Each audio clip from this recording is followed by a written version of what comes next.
بسم اللہ الرحمن الرحیم۔ محترم ناظرین، السلام علیکم ورحمۃ اللہ وبرکاتہ۔ حضرت مولانا حامد الحق حقانی شہید و دیگر شہداء کا جنازہ دارالعلوم حقانیہ اکوڑہ خٹک میں پڑھایا گیا۔ تفصیلات کے مطابق حضرت مولانا حامد الحق حقانی شہید سمیت دیگر شہداء کا جنازہ دارالعلوم حقانیہ میں پڑھایا گیا۔ ہزاروں علماء و مشائخ، سیاسی اور سماجی شخصیات سمیت عوام کی جم غفیر نے شرکت کی ہے۔ مولانا راشد الحق حقانی بن مولانا سمیع الحق شہید اتفاق رائے سے دارالعلوم حقانیہ کے نائب محتمم بن گئے۔ علماء و مشائخ نے دستار بندی کی، جبکہ مولانا عبدالحق ثانی بن مولانا حامد الحق حقانی شہید کی بطور سیاسی جانشین دستار بندی کی گئی۔ آج اکوڑہ خٹک میں ہر آنکھ اشکبار اور غم کا سماں تھا۔ نو منتخب نائب محتمم مولانا راشد الحق حقانی نے جنازے سے خطاب کرتے ہوئے تمام مہمانوں اور شخصیات کا شکریہ ادا کیا۔ انہوں نے عوام سے صبر کی اپیل کرتے ہوئے کہا کہ یہ ملک ہمارا ہے، ہمارے آباء و اجداد نے اس کی بقا کے لیے لازوال قربانیاں دی ہیں۔ انہوں نے کہا کہ ہمارے والد مولانا سمیع الحق شہید اور برادر محترم مولانا حامد الحق شہید بھی اس ملک کے لیے قربان ہو گئے۔ مولانا عبدالحق ثانی نے کہا کہ ہم حق کا راستہ کبھی نہیں چھوڑیں گے۔ یہ دھماکے، حملے اور دھمکیاں ہمارے مشن میں کوئی رکاوٹ نہیں ڈال سکتے۔ جنازہ میں ملک اور بیرون ملک سے ہزاروں علماء و مشائخ، سیاسی اور سماجی شخصیات سمیت حکومتی ارکان اور مذہبی و سیاسی تنظیموں کے نمائندوں نے کثیر تعداد میں شرکت کی ہے۔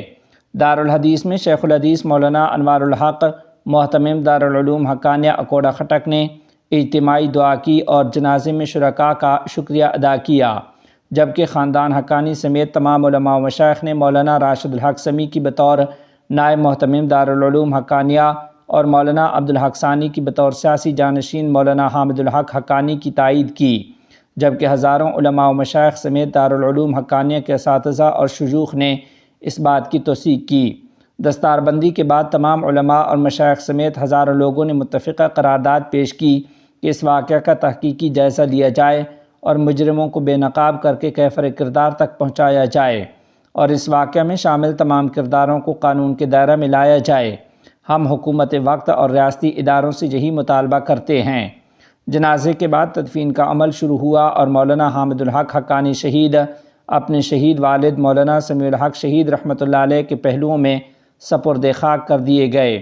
محترم ناظرین و سامعین، آپ کو بتاتے چلیں کہ اس افسوسناک واقعہ پر شیخ الاسلام حضرت مولانا مفتی محمد تقی عثمانی صاحب دامت برکاتہم العالیہ نے اپنے ایک جاری پیغام میں کہا ہے کہ دارالعلوم حقانیہ اکوڑہ خٹک جیسی عظیم دینی تعلیمی درسگاہ اور اس کی جامع مسجد پر دہشت گرد حملہ کر کے مولانا حامد الحق صاحب اور ان کے متعدد رفقاء کو شہید کرنے والا کوئی ایسا مسلمان نہیں ہو سکتا جس کے دل میں انسانیت کا کوئی شائبہ ہو۔ انا للہ و انا الیہ راجعون۔ شیخ الاسلام حضرت مولانا مفتی محمد تقی عثمانی صاحب دامت برکاتہم العالیہ نے کہا کہ یقیناً یہ کسی اسلام دشمن اور پاکستان دشمن گروہ کی کارروائی ہے۔ اللہ تعالیٰ نے مولانا سمیع الحق شہید رحمۃ اللہ علیہ کے ہونہار صاحبزادے کو بھی شہادت کا اعلیٰ مقام عطا فرمایا۔ اللہ تعالیٰ باپ بیٹے دونوں کو جنت میں اعلیٰ مقام عطا فرما کر پسماندگان کو صبر جمیل اور اپنی دستگیری سے نوازیں۔ ادھر امارت اسلامیہ افغانستان نے اپنے تعزیتی پیغام میں کہا ہے کہ نہایت افسوس کے ساتھ اطلاع ملی کہ پشاور میں دارالعلوم حقانیہ کے نائب محتمم مولانا حامد الحق حقانی صاحب ایک ظالمانہ دھماکے میں شہید ہو گئے۔ انا للہ و انا الیہ راجعون۔ امارت اسلامیہ افغانستان مرحوم مولانا حامد الحق حقانی صاحب پر ہونے والے اس حملے کی شدید مذمت کرتی ہے۔ ان کی شہادت کو علمی حلقوں کے لیے ایک بڑا نقصان قرار دیتی ہے اور اس اندوہناک سانحے پر مولانا کے معزز علمی و دینی خاندان، شاگردوں اور متعلقین سے تعزیت کا اظہار کرتی ہے۔ ساتھ ہی شہید کے لیے جنت الفردوس، ان کے اہل خانہ اور تمام علمی برادری کے لیے صبر جمیل اور اجر عظیم کی دعا کرتی ہے۔ اللہ تعالیٰ ان ظالموں سے انتقام لے جو اس خطے میں حق پرست علماء کے خلاف سازشوں میں مصروف ہیں۔ اللہ تعالیٰ تمام علماء کی حفاظت فرمائے۔ آمین یا رب العالمین۔